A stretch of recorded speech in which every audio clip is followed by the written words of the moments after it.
Assalamu alaikum. A'udhu billahi minash shaitanir rajim. Bismillahir rahmanir rahim. Alhamdulillahi rabbil alameen. Rabbana atina fid dunya hasanatan wa fil akhirati hasanatan wa qina azaban nar. Rabbi awzini an ashkura wa ni'mataka allati anamta alayya wa ala walidayya wa an amala salihan tardahu وادخلني برحمتك في عبادك الصالحين رب اشرح لي صدري ويسر لي أمري واحلل عقدة من لساني يفقه قولي واجعل لي وزيرا من أهلي هارون أخي اشدد به أزري وشركه في أمري كي نسبحك كثيرا ونذكرك كثيرا إنك كنت بنا بصيرا وصل اللهم على محمد وعلى آله وصحبه أجمعين Walhamdulillahi Rabbil Alameen. Welcome, dear friends. Inshallah, we will continue with studying the 22nd word from the book, The Words, page 306 in the book. And this section is about how do we realize, get closer to our Lord, see his divine oneness, divine acts, that there's truly a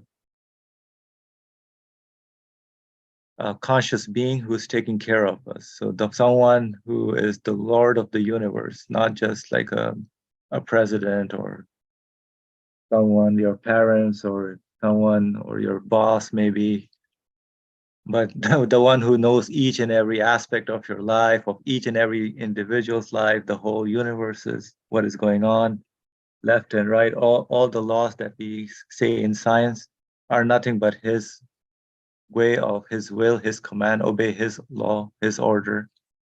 We just name it gravity, we name it law of attraction, but it is actually all the way his order is being manifested in this universe. So the author started by mentioning that there are two ways of affirming divine oneness. And he said one is the superficial way of claiming that yes, there is one God, which is like more of an information kind of way. Everybody says, all the Muslims, all the Christians, Jews, whatever, whoever believes in a divine power, higher being, they say, yeah, there is God. But then that is the only extent to which they go. They don't go deeper into implementing or integrating that in the way we are living in this world. For example, things happen to us and then we panic, we don't realize, no, we are under the command, under the order, under the protection of the Lord of the universe. So let's say there's a fire, for example, in Canada. There was recently smoke fires happened, and then the whole atmosphere kind of changed. The whole New York City, Pennsylvania, East Coast in the United States became orange. Right, the air quality went down, and then some people thought, "What is going on?" Like it caught the attention of a few of my friends who were like, "Thought, oh, is this like the desert of Arabia or because everything was so orange." Yeah, it felt like the apocalypse or the doomsday of.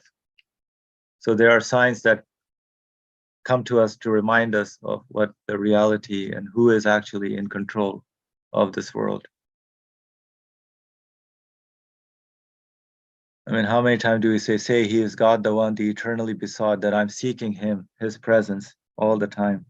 Because each and everything in the universe, looking at the plants, the flowers, cannot exist without his will. So they are all seeking his besoughtedness. But human beings, because of our free will, we are given free will, which is completely free. However we can use it, we can use it.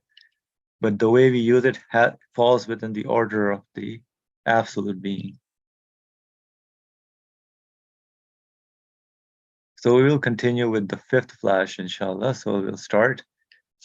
If a book is handwritten and in the form of a letter, a single pen is sufficient to write it. While if it is printed, pens, that is pieces of print, are necessary to the number of the book's letters so that it can be printed and come into existence. So a simple example of our how the books are printed in the current world with the printing presses, or in the internet age, you have to type, one has to type, and it depends on how many pieces of work have to be typed. There depends on the extent of the work that needs to be done. Many pieces have to be taken care of.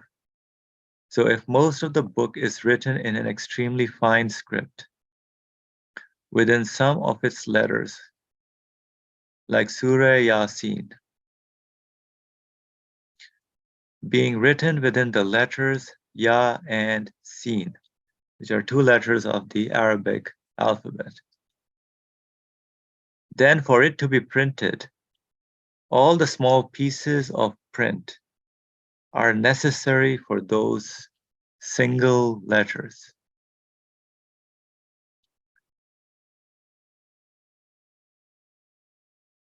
So I'm a little unclear on what the author is trying to say in this first paragraph, but we'll continue and come back to this.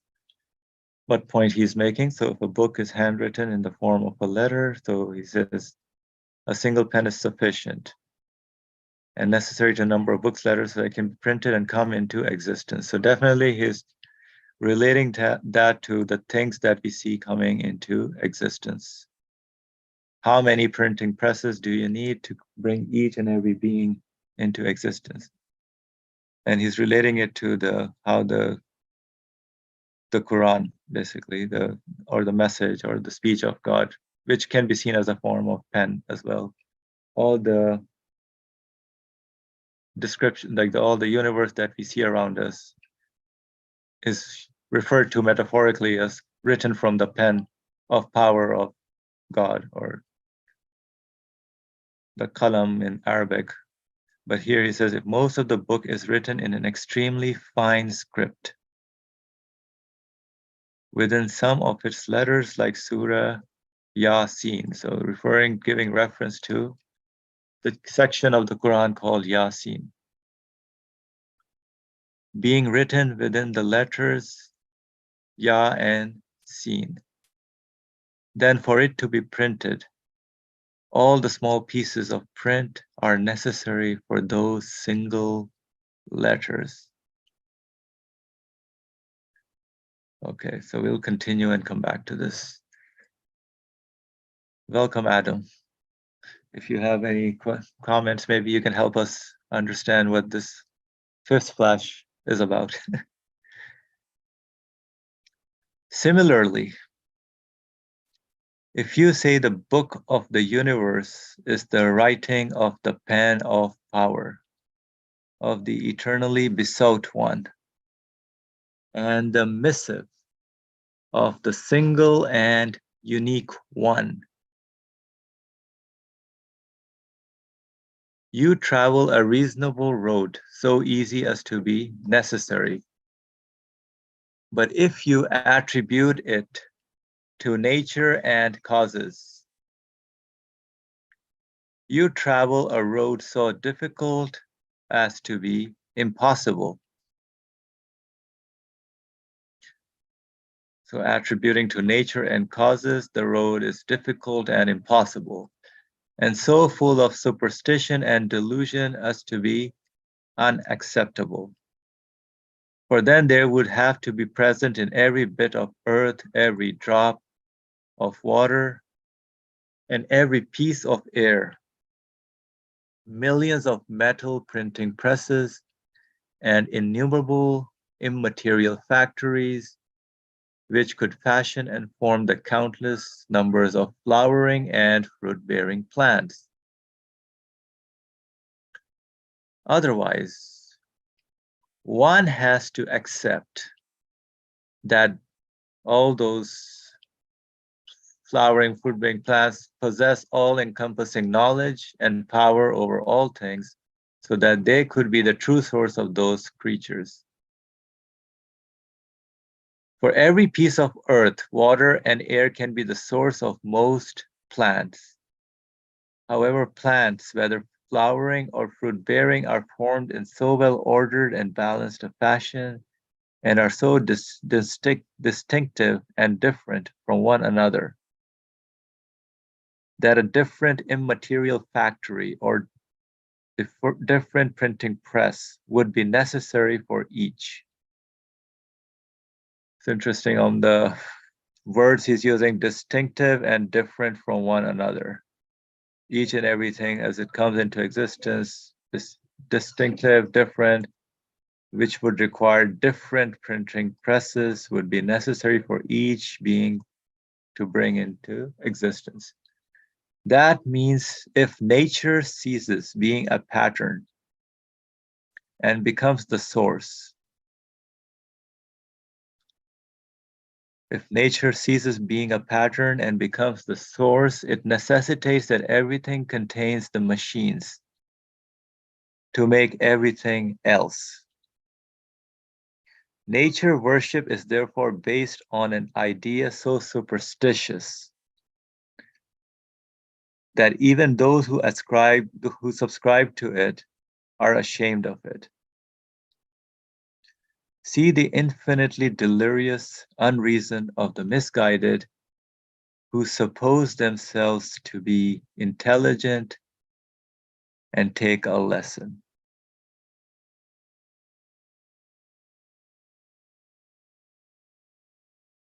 So in this fifth flash, at least from how I understand, he gives the reference to section Yasin of the Quran, and he's making the case on looking at how things are coming into existence. So one has to pay attention to the fact that to bring something into existence, as he says, like the way we work on things, if I'm producing, I don't know, a machine or something, I need some tools and some whatever accordingly, I would build that thing. Any change that I have to require some other piece, some other part, and then go and get that to bring. So endless printing presses would be necessary. And it's impossible to bring each and every being in the universe into existence.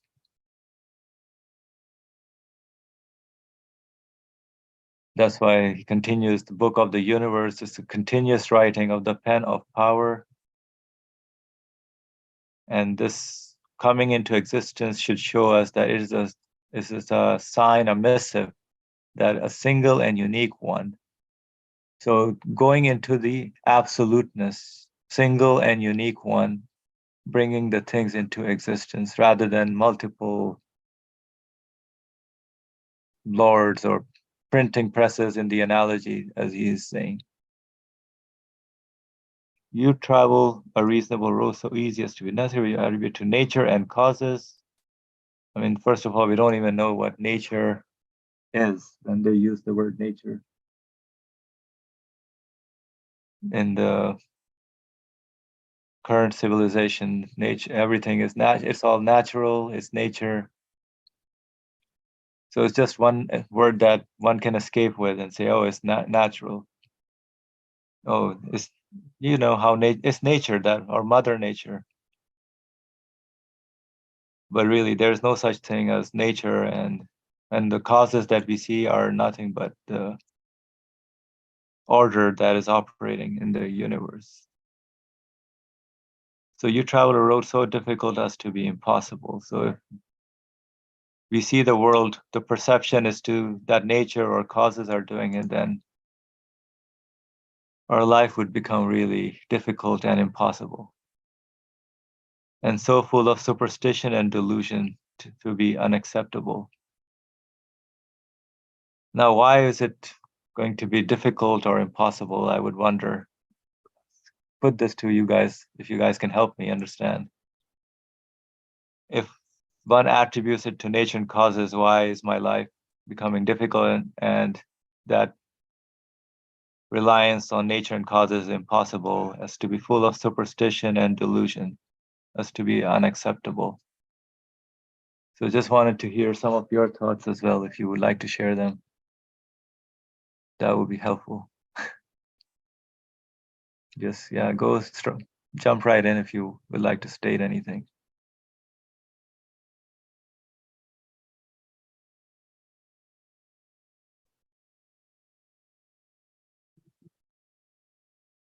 So, yeah, so let me repeat the question as I was asked. So how does my life become difficult and impossible if I attribute it to nature and causes, and not to a single absolute being? Why is it like superstition and a delusion and unacceptable, as the author makes it the case over here? I mean, he gives the examples of the handwritten book, which requires a single pen which you can write, but then he says once there are many pieces of print, then you need a lot of book like printing mechanisms. Yeah, good question. Good question. Yeah, I'm thinking also. So this was helpful. Again, you rereading the piece on having a book that's written. So everything then would become meaningless. So, for example, an author writes a book for a purpose. The reader reads it, extracts a meaning, and really do something with it. So, if so really, can a book be written without any meaning or purpose? Not really. I'm just helping myself start off from this type of framework, if you will, based on the question that is posed. I think it all has to do with meaning then. Everything would be meaningless if I were to attribute things to nature and causes, then I'm wondering, yeah, what is nature and cause? Something random, something that doesn't do me any good, doesn't bring any satisfaction or value to my existence. No. Okay, Ian, thank you for Ian, you want to go ahead? So you're asking the question as to why is life become or made difficult if we attribute everything to nature and causes? Correct. Yes. It's a very good question. I'm sure there's a simple answer to it, but I'm not certain. I do believe that when people, attribute certain events and occurrences to it just being natural and cause and effect, it leaves one to try and figure out what caused the cause. What was it that brought about the cause? What was it that had that so-called natural event occur? How did it happen? Why was it natural? Because then you look at a human being and you say, well, we're not natural. There's a process that we go through, that one could perceive as being natural, but it's not natural. There has to be something behind that. There has to be more knowledge and wisdom put into what one is considering nature and causes. So for me personally, I'd be so lost if I was attributing everything to nature and causes, because I would be essentially denying my need to question, my need for knowing who is behind the cause and knowing for why, if everything were being attributed to nature and causes, it'd really, I'd be drowning in weakness, impotence, and negative suffering, because it wouldn't open up to me the idea of who's behind the cause and who's behind the creation of what we consider to be nature. Yeah, so that would, for me, it'd be like I'm biting my own fingers, because I'd have questions and there'd be no answers. And if it was just attributed solely to nature and causes, I wouldn't be satisfied. And I don't think it would be reasonable. Yeah. It's the best I can come up with. Yeah, thank you for sharing your thoughts, Ian. That's very helpful. So my take also is based on building on your understanding a little bit. So let's say if I can say nature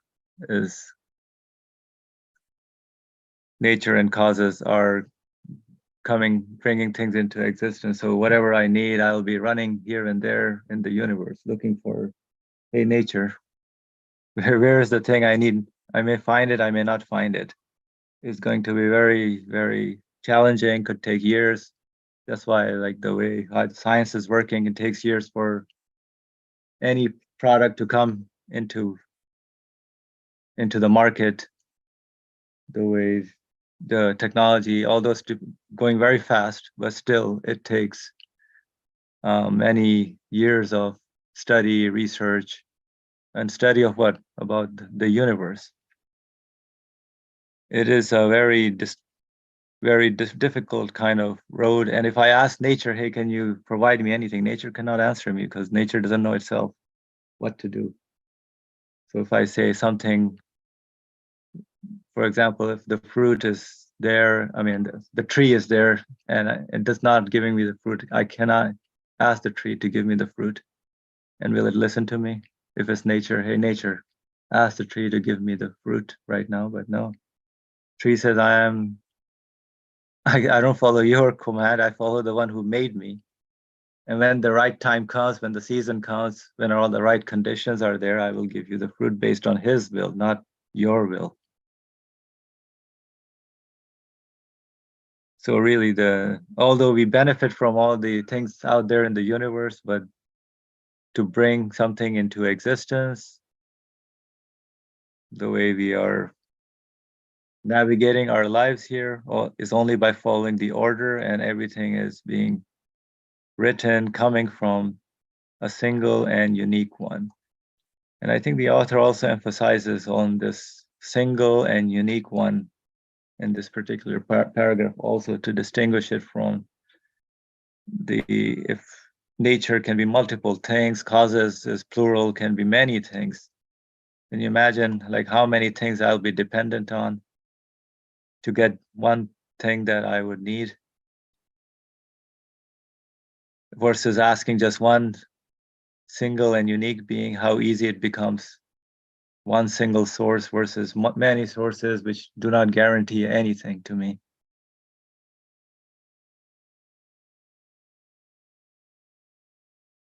And I don't know, Adam, if you have any thoughts on this, if you're there. No. Assalamu alaikum. Walaikum salam. Yeah. Yeah, I'm a couple degrees removed from this section, so I'm trying to make sense of it myself. Yes.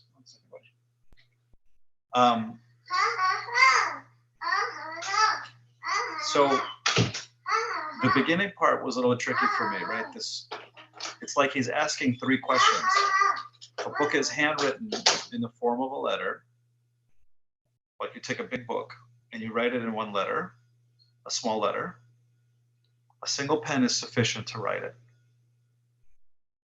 Okay, for whatever that may mean, if I understand correctly, a single pen sufficient to write it. In other words, if you take a big book and write it in one letter, or in the form of a letter, a single pen is sufficient, meaning that you can see how an author would be able to write it with one pen, and it's sufficient.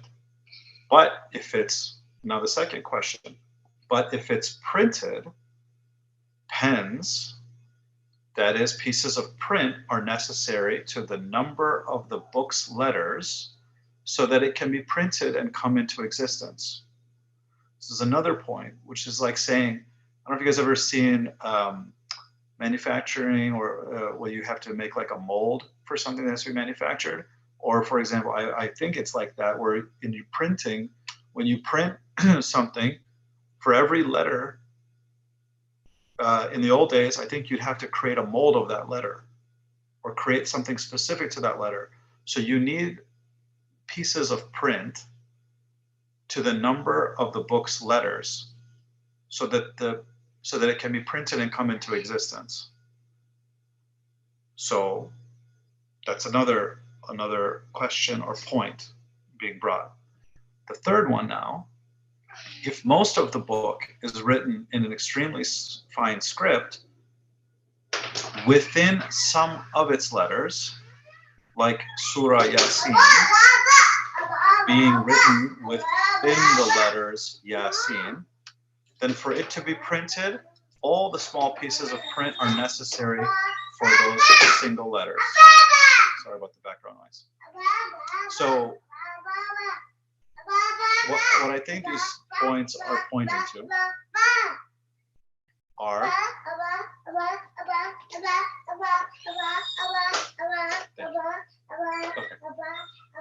He's hungry and he's asking us to get his lunch ready or early dinner. Anyway, so I think what this is pointing to, if I understand correctly, is look at the way in which whatever type of writing or whatever type of material you see in front of you is, if it's one letter per se, then it shows it comes from a single pen, which is the most reasonable. But then if you look at print, you say, well, print needs so many printing materials that it comes from many, many different parts. So that is maybe the case there. The third one I'm still trying to understand and make sense of. But I think what it's again pointing to is when you see something in your life, you can quickly determine if it's the result of one source or it's a result of many sources. And as if we're supposed to look at the things as books, which they are. They're. I think he says this later in the text, says that these are odes, or if I read this text correctly in this section, he says they are writings. The things are here are writings. So similar, if you say the book of the universe is the writing of the pen of power, travel, a reasonable, yeah. But so the things need to be looked at as books, as a kind of ode, as a kind of communication, full of information, full of meanings, full of ideas, and they can show you very quickly that they come from a single pen. Versus if you say, well, this comes from many, many different, let's say, molds or manufacturing sources, then that's a big problem.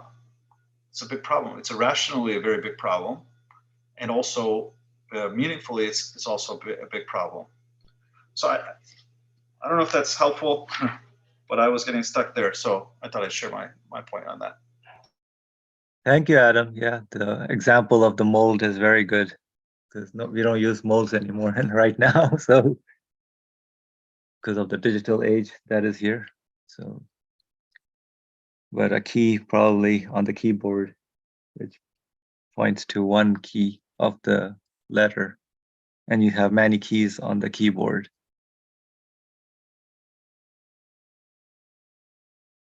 Yeah, but then as you said also about this last point about the section Yasin, maybe the letters of Ya and Sin, which are two letters of the Arabic. But he says being written within the letters. Some of his letters like Surah, and he mentions section Yasin. I'm sure he means something significant here, but for some reason I don't think I'm able to decipher his language here in this. Maybe his translation is a little different than in the original. But maybe kun fayakun in part of the be, and it is in the Quran, which is mentioned on how things are coming into existence, is maybe what he may be referring to. Because he did hint here that is the things coming into, like the books being printed or the writings are the things coming into existence. That's what it translates to. Thank you. So let's continue. So for then there would have to be present in every bit of earth and every drop. So if this nature and causes are being seen as the source, then they would have to be present in every bit of earth and every drop of water and every piece of air, millions of metal printing presses, and innumerable immaterial factories, which could fashion, which could fashion and form the countless numbers of flowering and fruit-bearing plants. So each and every piece of air, millions of printing presses need to be present. In water, every molecule must have a printing press to be able to give the form, the shape to the numberless flowers and fruit-bearing plants. Otherwise, one has to accept that they possess all-encompassing knowledge and power over all things, so that they could be the true source of those creatures. So if the water or the air or the sunlight has the knowledge and power of the plant, of the tree, and then that's what the science kind of indicates with how when they published whatever they do, in a very nutshell, they imply that the particle has somehow the knowledge or the power or will to be able to split or go here or whatever, wherever it's going towards. But the particle has no knowledge. It's placed according to the will of whoever made the particle.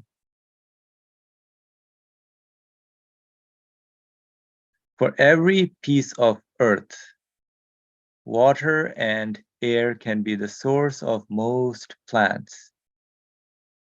For every piece of earth, water and air can be the source of most plants. However, plants, whether flowering or fruit-bearing, are formed in so well-ordered and balanced a fashion and are so distinctive and different from one another that a different immaterial factory or different printing press would be necessary for each.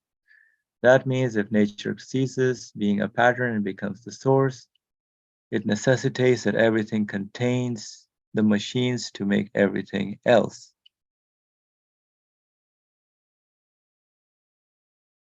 Nature worship is therefore based on an idea so superstitious that even those who ascribe to it are ashamed of it. See the infinitely delirious unreason of the misguided who suppose themselves to be intelligent and take a lesson. So I'll read in short. In short, all the letters of a book describe themselves to the extent of a letter and point to their own existence in one way.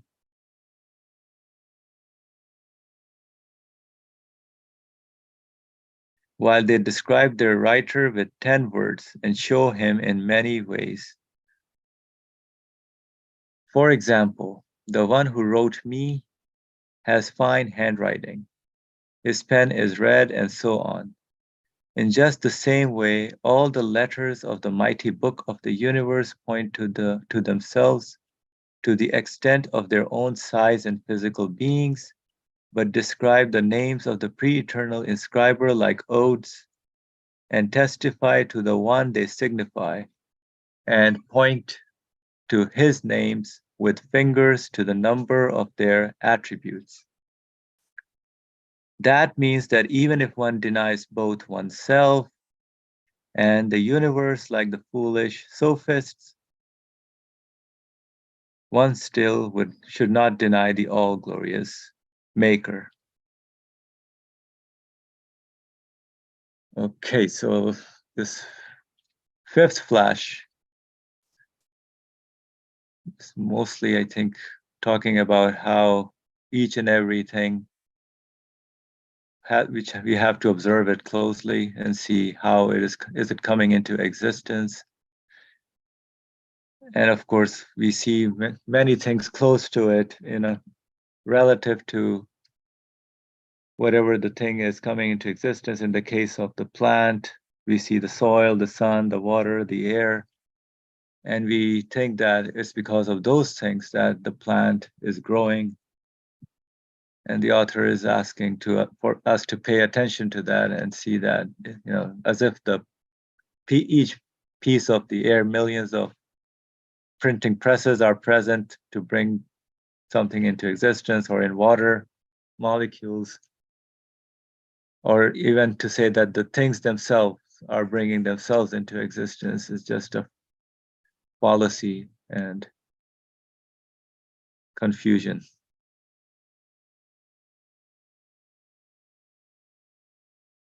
And he's saying pay particular attention to the ones that are particularly well ordered, formed, balanced. For example, the flowers, all sorts of varieties of flowers, all sorts of fruits. Can't imagine how many there are, varieties. You go to a supermarket and you see all sorts of God's grace being displayed as signs. And we just buy them and just think that, consume them, thinking, they're the supermarket, whoever the farmer brought it and grew it in his farm. Never think about the existence of them, how I don't know, whatever fruit is in season, maybe the watermelon, how it's in well ordered, designed, how it's given the shape, the quality of the sweetness, the smell, all the water and concentration within it, the fiber that is inside it, the pattern of the shell, could be a thick shell, a thin shell, all sorts of.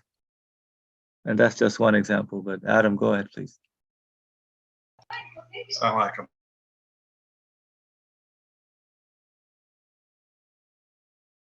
Summarized it really well, and I think it's now, if I understand correctly, when where it says all the letters of a book describe themselves to the extent of a letter and point to their own existence in one way.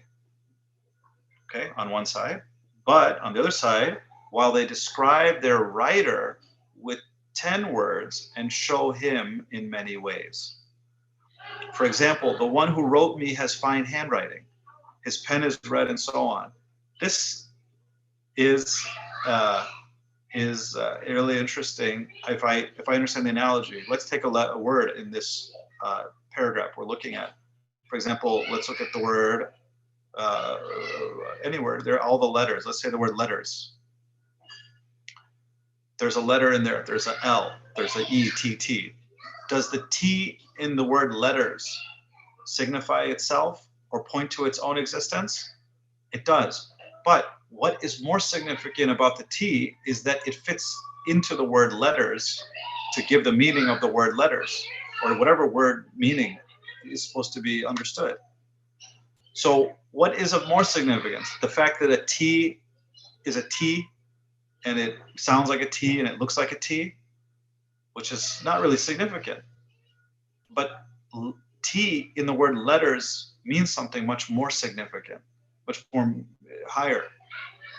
So a letter describes itself or has a look to itself, but it has a look to another thing which is more important. In this case, the fact that it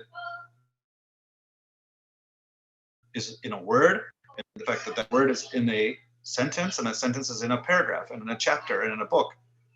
So that is much more significant than looking at a letter.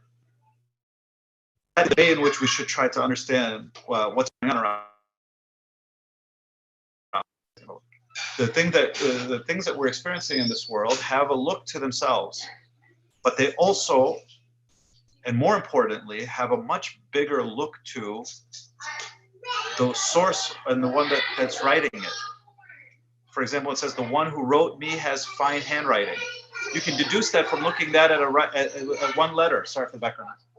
But when you look at it for one letter, you can understand that the whole book and the author is a fine handwriting author.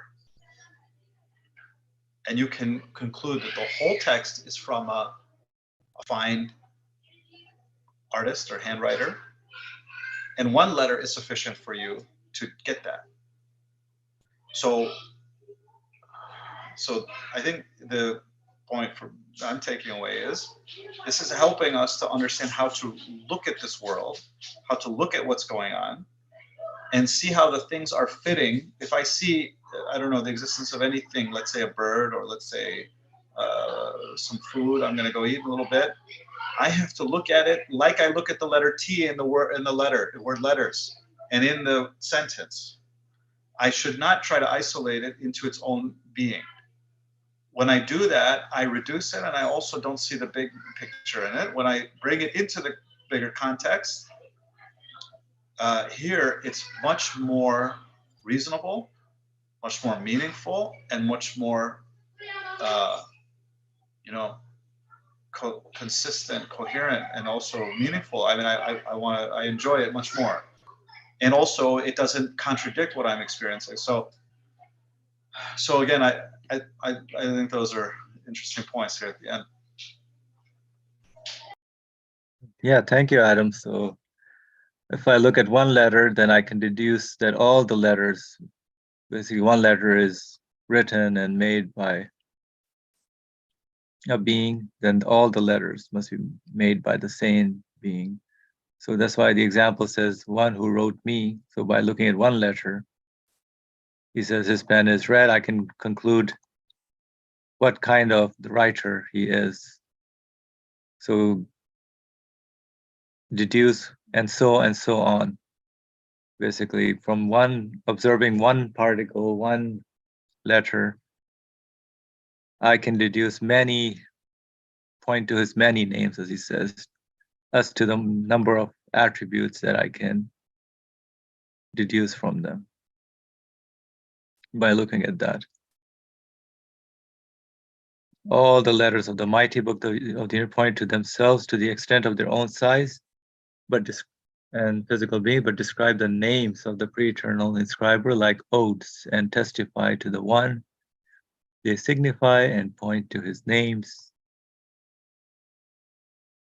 So yeah, thank you for adding whatever the comments you made, Adam, on the seeing each and every being in the universe, looking at them as letters and seeing beyond what they signify for themselves, right? So one aspect looks at them, but many aspects looks at the one who wrote that letter. All right, should we do the sixth flash? All right. Just as the all-glorious Creator has placed on the heads of all his beings and on the foreheads of all his creatures the seals of his oneness, some of which you have seen in the previous flashes. So in brilliant fashion has he placed many stamps of oneness on all species and numerous seals of unity on all universals, as well as the various stamps of unity on the world as a whole. Of those many seals and stamps, we shall point out one on the page of the face of the earth in the springtime. It is like this. The pre-eternal inscribers raising to life in the spring and summer at least 300,000 species of plants and animals with complete distinction and differentiation, and total order and separation amid infinite intermingling and confusion, is a stamp of divine unity as clear and brilliant as the spring itself. Yes, anyone with an iota of consciousness will understand that to create with perfect order, while raising to life of the dead earth in the spring, 300,000 samples of the resurrection of the dead, and to write without fault, error, mistake, or deficiency in most well-balanced, well-proportioned, well-ordered and perfect fashion, the individual members of 300,000 different species, one within the other on the face of the earth, is a seal particular to an all-glorious one and all-powerful one of perfection, an all-wise one of beauty, possessing infinite power, all-encompassing knowledge, and a will capable of governing the whole universe. The all-wise Quran decrees, so look to the signs of God's mercy, how he raises to life the earth after its death. He it is who will raise the dead to life, for he is powerful over all things. Quran section 30, verse 50. Look to the signs of God's mercy, how he raises to life the earth after its death. He it is who will raise the dead to life, for he is powerful over all things. So a verse indicating about how dead things can come to life, as the example we see on earth with the coming of spring and all the different varieties. And the author keeps pondering on the word different and differentiating each and different species. All sorts of different varieties are coming into existence, which shows we are supposed to see them as, how are they coming into existence like this? Who decided to make this color red, this green, this light green, whatever and what this shape versus that shape, these qualities, softness, hardness, all sorts of qualities. Who decided? Whose qualities do they point to? So I have to wonder at that, because those are the seals, the signs of whoever, the one who has placed them. The way they are made with those qualities in them. Yes, it is surely easy for the creative power, which within a few days demonstrates examples of 300,000 resurrections in raising the earth to life, to raise men to life. This is another aspect of how the author's methodology of understanding the Quran by looking at the universe, seeing the signs in the universe. The spring reminds him of the resurrection, of the creative power being demonstrated in the resurrection of all sorts of different plants, fruits, raising the earth to life from the cold winter, dead winter to life. So there are few verses in the Quran that says, who is going to revive those dead bones and put life back into them? And then he says, to raise men to life. So these are examples in the universe that how man also is not bound to the end in this world, but will have a resurrection as well, as the universe shows the signs, and also the human feelings want to continue their existence. For example, could it be said to a displayer of miracles, who at a sign will remove the mountains of Gilead and Sivan? Are you able to remove from this valley this huge rock which is blocking our path?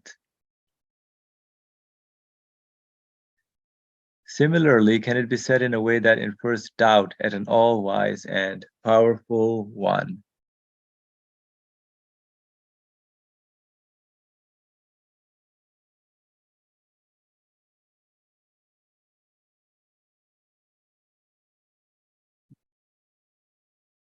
Okay, so where was I? Powerful one. Can it be said in a way that infers doubt to an all-wise and powerful one and all generous and compassionate one, who created the sky and the mountains and the earth in 6 days and continuously fills and empties them. Can you remove from us this layer of earth which was prepared and laid out in eternity and is blocking our way to your banquet? Can you level the earth and let us pass on?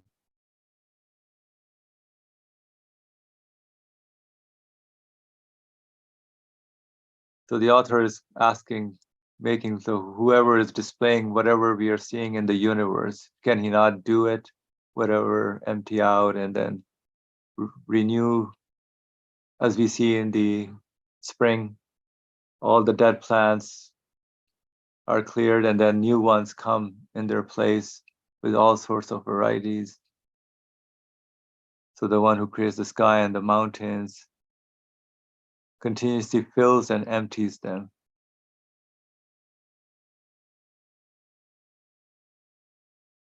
And I'm not sure about this question. Can you remove from us this layer of earth which was prepared and laid out in eternity?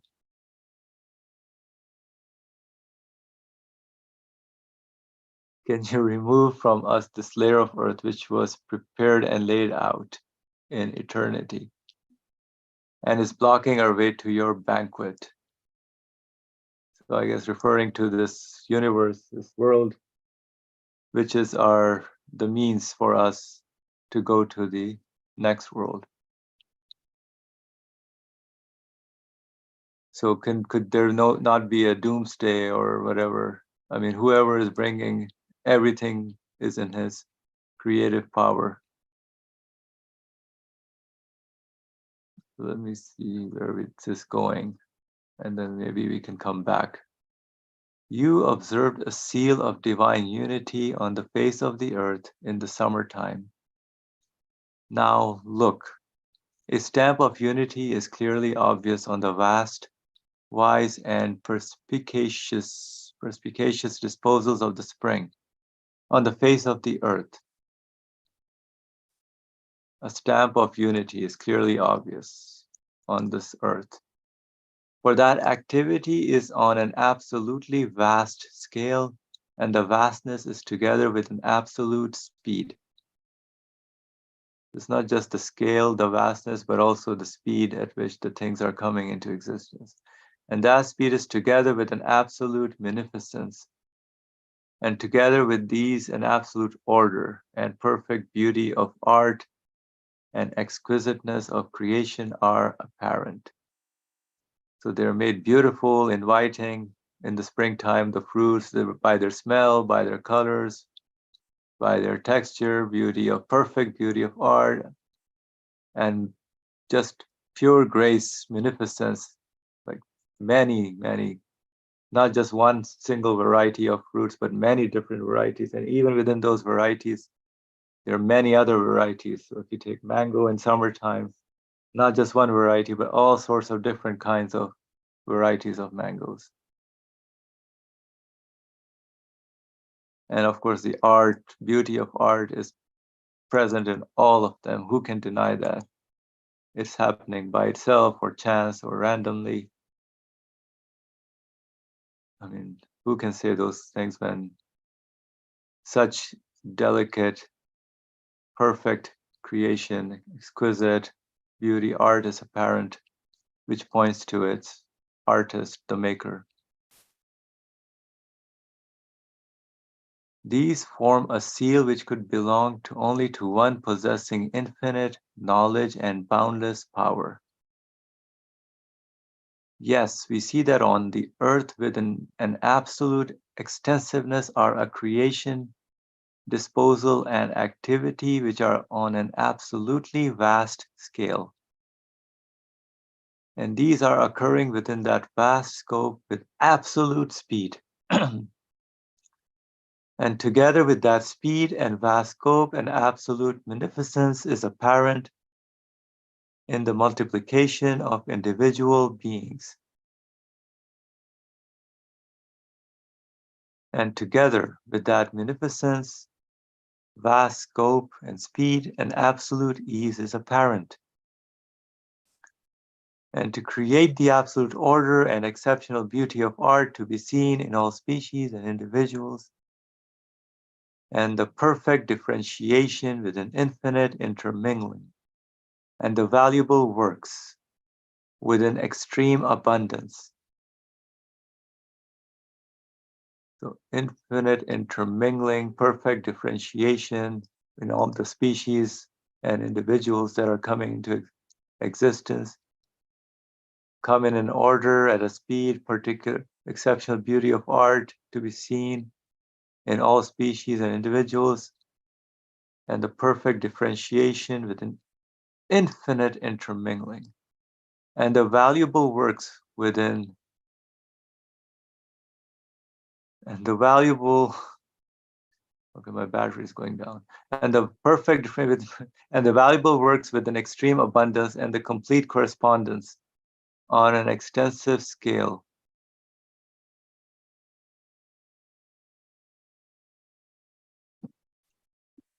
And the artistic marvels with the greatest ease, and to demonstrate a wondrous art and miraculous activity at one moment, everywhere in the same fashion, in every individual, together with that munificence, ease, speed, and vast scope, is certainly and without doubt the stamp of one who, although he is nowhere, is all present and all seeing everywhere.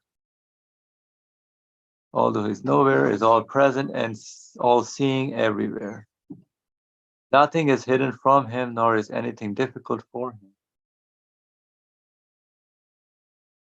Particles and stars are equal in relation to his power. For example, in a garden of that all-glorious and compassionate one's munificence, I counted the bunches hanging from a grapevine of the thickness of 2 fingers, which I saw to be like one little pip among the bunches of his miracles. There were 155. I counted the grapes in one bunch, there were around 120. I thought, if this wine was a tap from which flowed honeyed water and it produced water continuously, it would only just be enough for the bunches which, in the face of this heat, suckle those hundreds of little pumps of the sherbet of mercy. However, it only occasionally obtains a little moisture. So the grapevine only takes a little moisture, but large pumps of that sweet sherbet or juice is within those, each and every grape. The one who does this then must surely be powerful over all things. Glory be to him at whose art minds are bewildered. I pray my mind is also bewildered by observing this universe, seeing his munificence, his art all around us, recognizing his signs, his stamp of divinity on each and everything. So particles and stars are equal in relation to his power. So even one small particle versus a huge star, a planet, is the same for his, because an absolute cannot be a relative being. So if I conclude that it must be an all-powerful absolute being, everything is just insignificant or zero compared to him being one. And of course, we hear this phrase that although he is nowhere in all present, so we don't see him within the thing itself, but his manifestations are present everywhere. In a way, he is present all over, but physically, he's not a physical being like us, or right? He is an absolute infinite being, means right something not of the nature of this universe. So, inshallah, I think we can stop here for today, and we'll continue next time with the 7th flash. Appreciate your contributions and patience. It was beautiful to me. Alhamdulillah, thank you very much. Stop here. Bismillah ar-Rahman ar-Rahim. Subhanaka la ilma lana illa ma alamtana innaka antal alimul hakim. Wa akhiru da'wahum alhamdulillahi rabbil alameen. Humatil Suratul Fatiha.